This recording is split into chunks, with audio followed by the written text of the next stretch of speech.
بسم الله الرحمن الرحیم الحمد للہ والصلاة والسلام علی رسول اللہ وعلی آلہ واصحابہ اجمعین اما بعد۔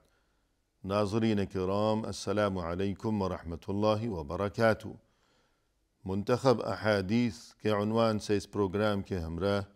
ہم آپ کی خدمت میں حاضر ہیں، اور اس سے قبل گزشتہ ملاقات کے موقع پر ہم پڑھ رہے تھے اس سلسلے کی حدیث نمبر 2، جو کہ دراصل صحیح مسلم میں مروی ہے، کہ جہاں اس کا نمبر ہے 8، اور یہ حدیث وہاں صحیح مسلم میں کتاب الایمان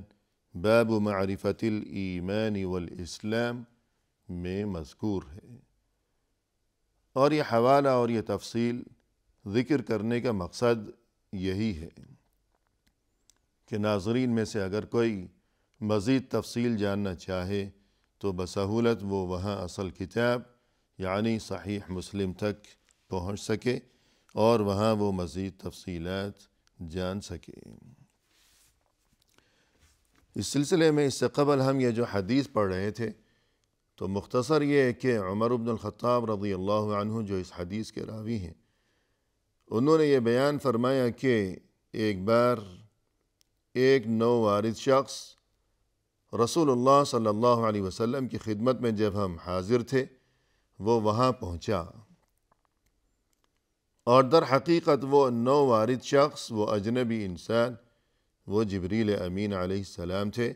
لیکن اس وقت تک وہاں موجود صحابہ کرام کو اس حقیقت کے بارے میں علم نہیں تھا کہ یہ جبریل امین ہے۔ جبریل امین علیہ السلام نے وہاں پہنچ کر کچھ سوالات کیے، اور یہ کہ اسی مناسبت سے یعنی جبریل امین علیہ السلام کی تشریف آوری اور یہ سوالات و جوابات کا یہ سلسلہ، تو اسی مناسبت سے عام طور پر اس حدیث کو حدیث جبریل کے نام سے یاد کیا جاتا ہے۔ چنانچہ جبریل امین علیہ السلام نے جو سوالات کیے، پہلا سوال یہ کہ اسلام کس چیز کا نام ہے؟ رسول اللہ صلی اللہ علیہ وسلم نے جواب میں وہ 5 چیزیں بیان فرمائیں کہ اسلام ان 5 چیزوں کا نام ہے، کہ یہ 5 چیزیں جو کہ ارکان اسلام کے نام سے معروف ہیں۔ اس کے بعد جبریل امین علیہ السلام نے یہ سوال دریافت کیا کہ ایمان کیا چیز ہے؟ جواب میں آپ صلی اللہ علیہ وسلم نے ان 6 چیزوں کا تذکرہ فرمایا کہ جو ارکان ایمان کے نام سے جنہیں یاد کیا جاتا ہے، اور ان 6 چیزوں یعنی ارکان ایمان کے بارے میں بھی ہم اس سے قبل گفتگو کر چکے ہیں۔ اس کے بعد یہ کہ جبریل امین علیہ السلام نے یہ سوال کیا کہ فَأَخْبِرْنِي عَنِ الْإِحْسَانِ، مجھے بتائیے احسان کے بارے میں کہ احسان کیا چیز ہے۔ یعنی پہلا سوال یہ کہ اسلام کیا چیز ہے،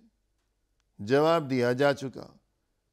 دوسرا سوال یہ کہ ایمان کیا چیز ہے، اس سوال کا بھی جواب دیا جا چکا۔ اور اب تیسرا سوال یہ ہے کہ احسان کیا چیز ہے۔ جواب میں آپ صلی اللہ علیہ وسلم نے ارشاد فرمایا، فرمایا کہ ان تعبد اللہ کأنک تراہ فإن لم تکن تراہ فإنہ یراک۔ احسان یہ ہے کہ تم اللہ کی عبادت اس طرح انجام دو گویا کہ تم اپنے سامنے اپنی آنکھوں سے اللہ کو دیکھ رہے ہو، اور اگر تم اللہ کو اپنے سامنے اپنی آنکھوں سے نہیں دیکھ رہے تو کم از کم اس بات کو تو یاد رکھو کہ اللہ تمہیں دیکھ رہا ہے۔ گویا کہ یہاں یہ چیز بتانا اور سمجھانا مقصود ہے کہ انسان جب بھی اللہ کی عبادت کیا کرے، جب بھی کوئی عمل صالح انجام دیا کرے تو غفلت کا شکار نہ ہو، اور یہ کہ بے توجہی اور غفلت و کوتاہی اور بیزاری کی بجائے انسان یوں نماز پڑھا کرے، انسان یوں روزہ رکھا کرے، انسان یوں حج کیا کرے، ہر اچھا عمل انسان یوں انجام دیا کرے کہ گویا وہ اللہ کو اپنے سامنے دیکھ رہا ہے کہ جس طرح دنیا میں انسان کی یہ کیفیت ہوا کرتی ہے کہ کوئی بڑا آدمی ہے، کوئی وزیر ہے، کوئی امیر کبیر ہے، یا انسان جس دفتر میں ملازمت کیا کرتا ہے تو اس دفتر کا جو کوئی بھی سربراہ ہے، تو انسان جب اس کے سامنے حاضر ہوتا ہے تو کس طرح ادب سے اور توجہ کے ساتھ وہاں پیش ہوتا ہے، حاضری دیتا ہے اور ادھر ادھر نہیں دیکھتا، کوئی ایسی حرکت نہیں کرتا کہ جس سے بے ادبی ظاہر ہوتی ہو۔ تو دنیا میں جب یہ صورتحال ہے کہ کوئی معمولی سا انسان جو کہ دفتر میں اس کا سینئر ہے، یا اسی طرح سمجھ لیجئے کہ کوئی بادشاہ ہی کیوں نہ ہو، کہ بڑے سے بڑا بادشاہ دنیا میں کہ انسان اس کے سامنے حاضر ہوتا ہے تو ادب سے کھڑا ہوتا ہے، حالانکہ وہ بادشاہ کتنا ہی بڑا بادشاہ کیوں نہ ہو، آخر تو وہ بھی انسان ہے، بشر ہے، خاکی ہے، ایک دن وہ بھی خاک میں مل کر خاک ہو جائے گا، ایک دن اس کی بھی سانس اکھڑ جائے گی، جان نکل جائے گی، اور وہ خاکی انسان آخرکار پیوند خاک ہو جائے گا، خاک میں جا پہنچے گا۔ تو پھر وہ اللہ جو کہ بادشاہوں کا بادشاہ، جو احکم الحاکمین، کہ جس کے قبضے میں سبھی کی جان ہے، کہ جس کے قبضے میں یہ زمین و آسمان ہے، جس کے قبضے میں یہ تمام کائنات ہے، کہ بڑے سے بڑے بادشاہ کی جان بھی اسی کے قبضے میں ہے، بڑے سے بڑے امیر کبیر انسان کو بھی روزی دینے والا وہی ہے، اور غریب و مفلس اور محتاج و کنگال اور مزدور کی روزی بھی اسی اللہ نے اپنے ذمے لے رکھی ہے۔ الغرض مقصد یہ ہے کہ دنیا میں جب کسی بڑے انسان کے سامنے کوئی پیش ہوتا ہے تو کس طرح ادب سے اور تمیز سے وہاں کھڑا رہتا ہے، اور کیا اس کی صورتحال ہوا کرتی ہے۔ تو پھر اللہ کے سامنے انسان جب پیش ہو کہ مثلا نماز کے موقع پر یا کوئی بھی اچھا عمل انجام دیتے ہوئے، تو انسان کو یہ تصور اپنے ذہن میں بیدار رکھنا چاہیے کہ اس وقت میں اللہ کے سامنے کھڑا ہوں، اس وقت میں اللہ کے سامنے حاضر ہوں، گویا کہ اس وقت اللہ میرے سامنے ہے اور میں اپنی آنکھوں سے اللہ کو دیکھ رہا ہوں۔ یوں ادب کے ساتھ اور یہ کہ تمیز کے ساتھ اور دل لگا کر انسان عبادت کیا کرے، نہ کہ غفلت و کوتاہی کے ساتھ۔ اور اگر ایسا نہیں کر سکتا کہ اللہ کو میں اپنے سامنے اپنی آنکھوں سے دیکھ رہا ہوں، تو کم از کم یہ حقیقت تو اپنی جگہ برقرار ہے، کم از کم اتنی بات تو یقینی ہے کہ ہم اللہ کو دیکھیں یا نہ دیکھیں، لیکن اللہ تو یقیناً ہمیں دیکھ رہا ہے، ہمیشہ دیکھ رہا ہے، ہر جگہ دیکھ رہا ہے،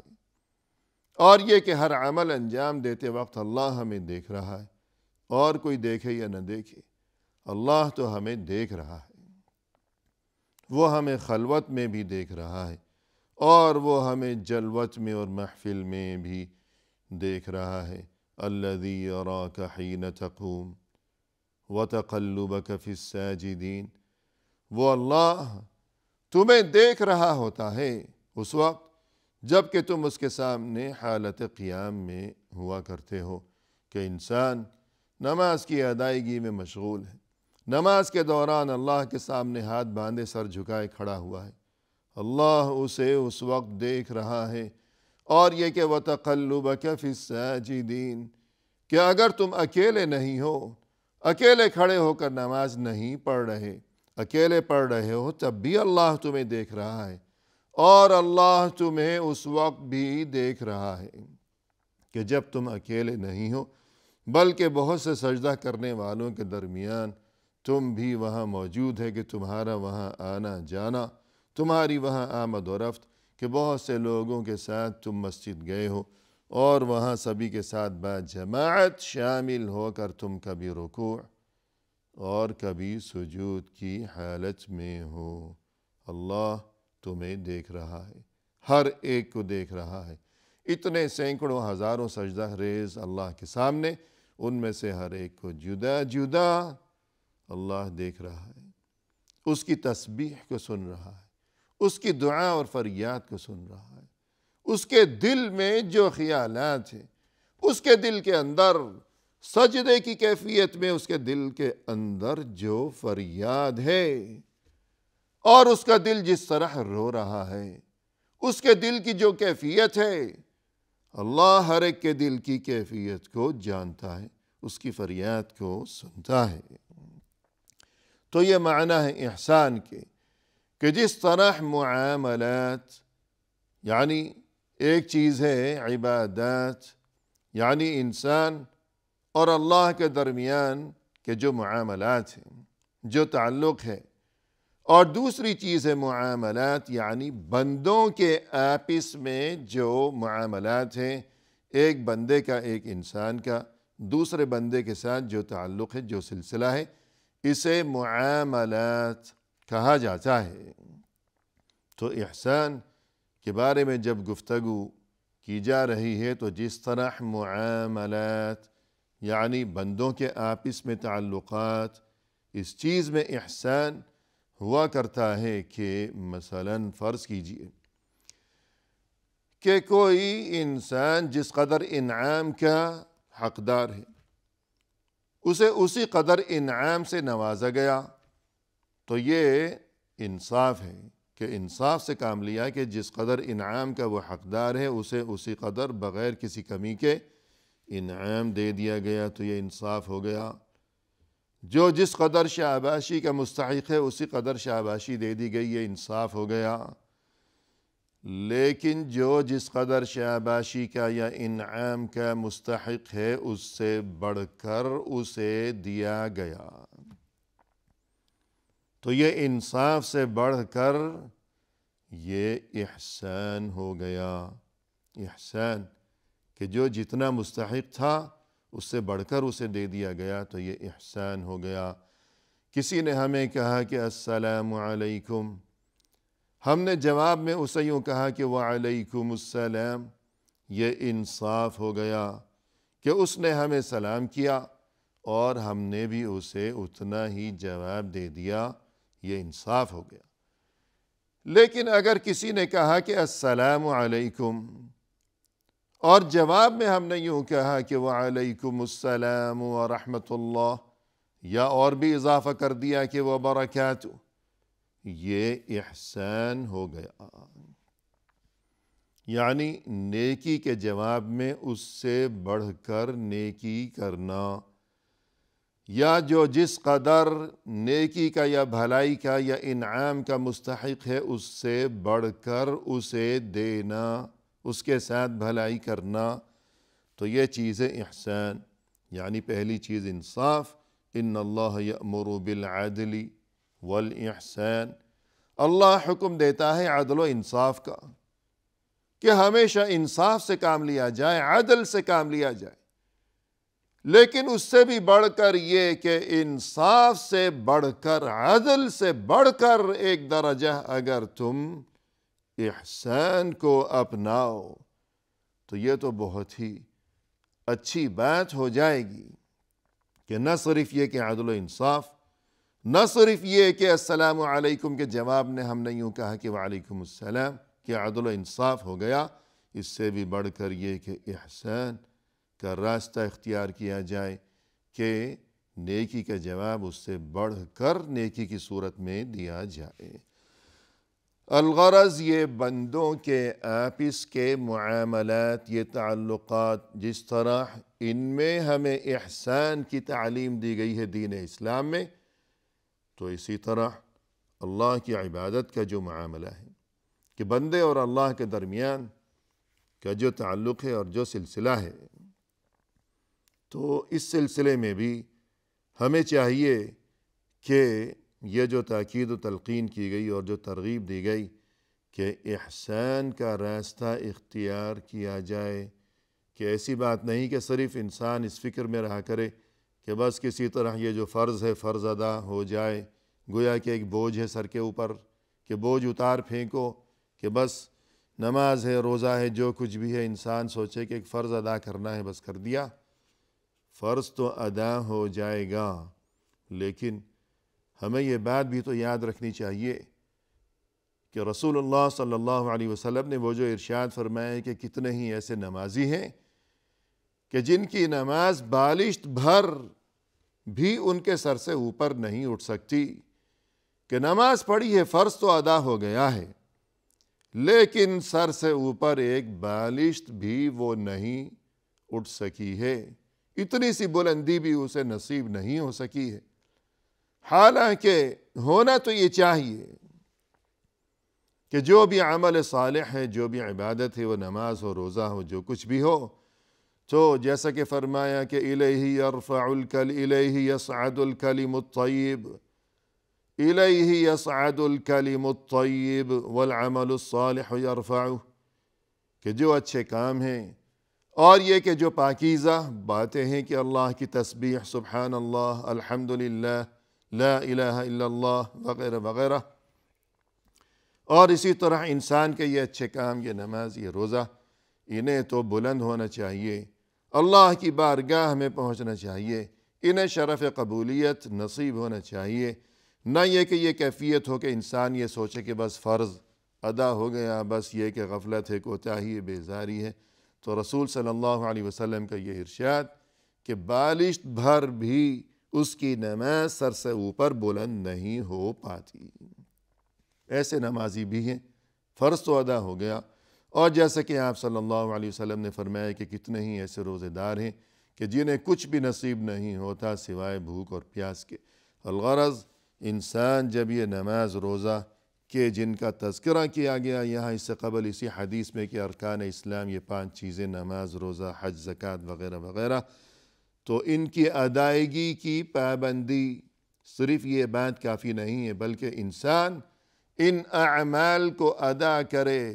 اور یہ کہ احسان کا راستہ اپناتے ہوئے ادا کرے، نماز پڑھے، نہ صرف یہ کہ نماز پڑھی ہے بلکہ احسان کا راستہ اپنایا ہے، کہ یوں اچھی طرح نماز پڑھے، ہر عمل صالح یوں دل لگا کر، دل جمعی کے ساتھ، توجہ کے ساتھ انجام دیا کرے، اس تصور کے ساتھ کہ اللہ کو گویا کہ وہ اپنے سامنے اپنی آنکھوں سے دیکھ رہا ہے، اور اگر اللہ کو وہ اس وقت اپنے سامنے اپنی آنکھوں سے نہیں دیکھ رہا تو کم از کم اتنی بات تو اپنے دل میں یاد رکھے کہ اللہ مجھے دیکھ رہا ہے۔ اس بات کو یاد رکھتے ہوئے انسان عمل صالح انجام دیا کرے، توجہ کے ساتھ، خوب ادب کے ساتھ۔ اسی کے ساتھ ناظرین کرام فی امان اللہ، وآخر دعوانا ان الحمد للہ رب العالمین۔